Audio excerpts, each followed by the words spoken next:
ત્યાં જ પગલાં થવાના ચમનમાં બધાને ખબર થઈ ગઈ છે। ઝુકાવી છે ગરદન બધી ડાળીઓએ અને ફૂલોની એ પણ નીચી નજર થઈ ગઈ છે।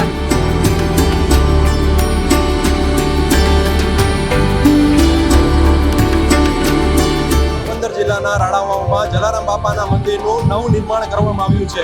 ત્યારે આજે એટલે કે બુધવારે નગર યાત્રા નીકળી છે, જેમાં હજારોની સંખ્યામાં રઘુવંશીઓ જોડાયા છે અને તેઓમાં અનેરો ઉત્સાહ જોવા મળી રહ્યો છે। પહેલા તો રાણાઓ માટે આજે દિવાળી છે અને રાણાઓ માટે આ દિવસ અવિસ્મરણીય દિવસ છે।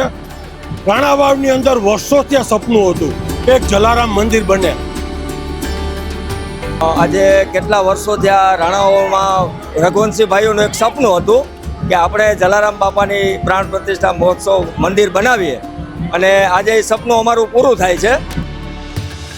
એના માટે એમ કહેવા માંગીશ કે છેલ્લા પોણા 2 વર્ષથી ધૂમધામ તૈયારીઓ ચાલતી હતી। બધાએ ખૂબ જ મહેનત કરી અને રઘુવંશી સમાજના અમારા સંત શિરોમણી શ્રી જલારામ બાપાનું નવનિર્માણ મંદિરનું થયું છે અને ખૂબ જ આનંદ ઉત્સાહથી બાપાના આગમન માટે તૈયાર છે। ગામે ગામ શહેરે શહેર જલારામ બાપાનો મહિમા છે, અપરંપાર છે। દરેક જલારામ ભક્ત છે એ કોઈના કોઈ રૂપે સેવા કરવા ઈચ્છે છે, પણ આજે જ્યારે રાણાવાવ ગામમાં જલારામ બાપાના પગલાં થઈ રહ્યા છે ત્યારે સમગ્ર રાણાવાવ ગામ છે જાણે ગાંડવ દૂર થયું હોય એવું લાગી રહ્યું છે કે બાપાના પગલાં અમારા ગામમાં રાણાવાવમાં થયા છે અને આજે આવી ભવ્ય નગર યાત્રા બાપાની નીકળી છે।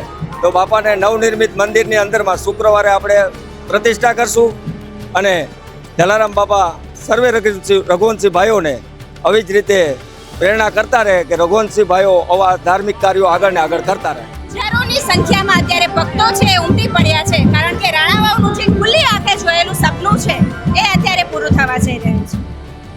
આગળનો પ્લાન એવો કરવા વિચારી રહ્યા છે કે આવતા સમયની અંદર અહીંયા અમે અન્નક્ષેત્ર ચાલુ કરવાનું વિચારી રહ્યા છે અને બધા ભાઈઓનો સાથ સહકાર મળે। અત્યારે એ કાર્ય અમે 6 નાચ જમણ કરવા જઈ રહ્યા છે। બુધવારે બપોરે, બુધવારે રાત્રે, ગુરુવારે બપોરે, ગુરુવાર રાત્રે, શુક્રવારે બપોરે અને શુક્રવાર રાત્રે રઘુવંશીના એક પણ ઘરમાં ચૂલો ન સળગે અને બધા સાથે જમે, જેના અન્ન ભેગા એના મન ભેગા, એ વિચારથી આજે અમે એક જલારામ બાપાના મંદિરનું નિર્માણ છે એમાં અમે બધા સાથે જઈ રહ્યા છે। તો બાપાને નવનિર્મિત મંદિરની અંદરમાં શુક્રવારે આપણે પ્રતિષ્ઠા કરશું અને જલારામ બાપા સર્વે રઘુવંશી ભાઈઓને આવી જ રીતે પ્રેરણા કરતા રહે કે રઘુવંશી ભાઈઓ આવા ધાર્મિક કાર્યો આગળ ને આગળ કરતા રહે।